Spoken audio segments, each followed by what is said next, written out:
Hi, I'm Carl. I will show you how to activate MetaShare on top of your Office 365 tenant. The procedure is fairly simple. The only thing you need to do is to type in the address bar here app.metashare.com.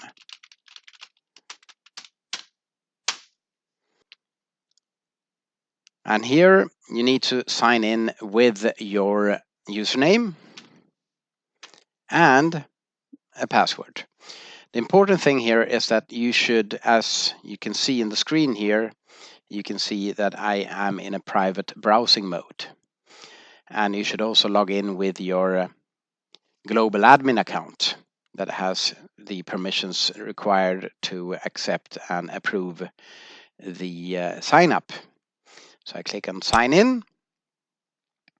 And here, as you can see, MetaShare requires certain permissions. And this is necessary in order for MetaShare to actually be able to create site collections and to work with managed metadata and so on. We obviously don't do anything more than we need. This is necessary to have the application running on top of your Azure and SharePoint Online. So what I do here is I click on accept. And once I've accepted, MetaShare will start.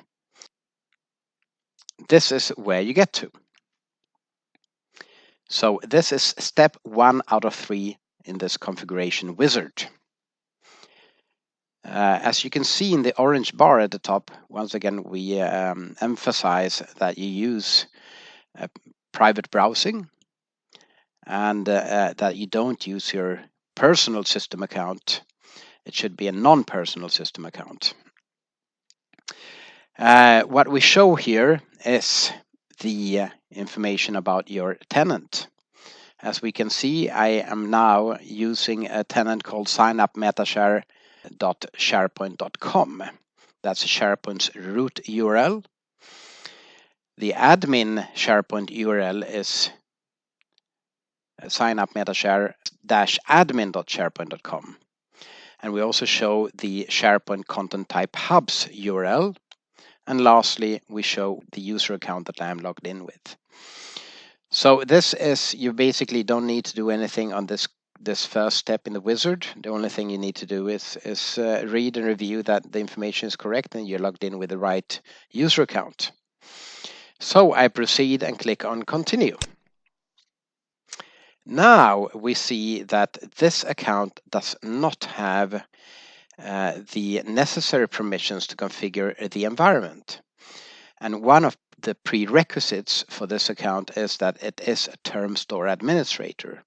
So by clicking on this link, I'll open up a new tab in my browser.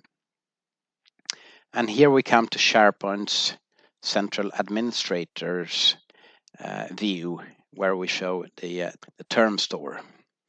And on the right side, you have the term store administrators, basically the individuals that should be able to administrate the term store.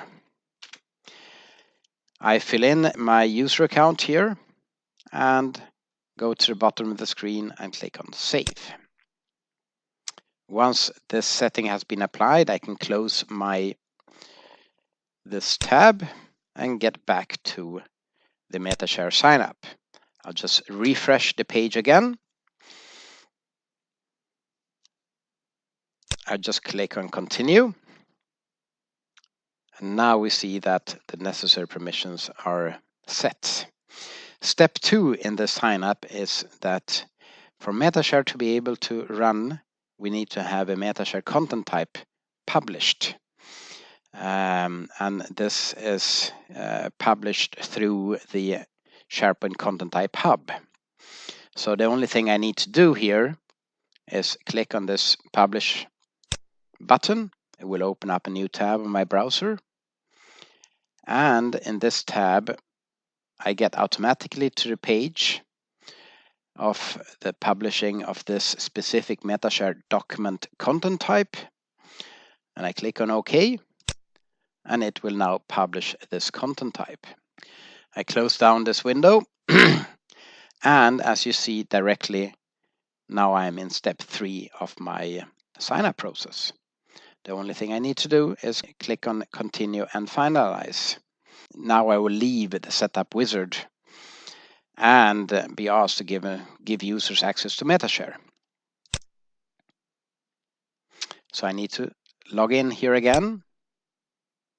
And this is the second time I have to do this. This is basically giving the end users permissions to use MetaShare. So I click on accept. And we are done with the sign up. In another video, we are presenting how actually MetaShare is configured. So as you see here, there's no content in my MetaShare yet. I don't have the necessary permissions to create workspaces or to configure workspaces. So that will be covered in a separate video. So I hope that you now know how to activate MetaShare. It just takes a few minutes, as you've seen. Thank you.